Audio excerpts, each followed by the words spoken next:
ఓం నమ శివాయ. ధనుర్మాసం అనగానే ఆధ్యాత్మికతతో నిండిన మాసం. ఈ కార్తీక మాసంలో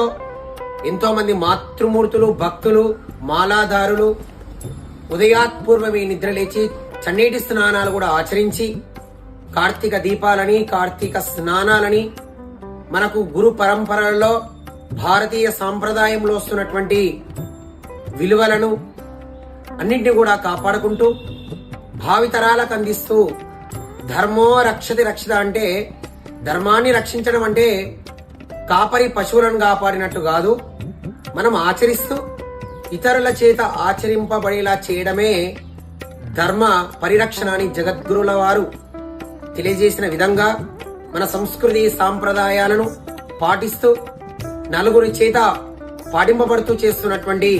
మాలాదారులకు, మాతృ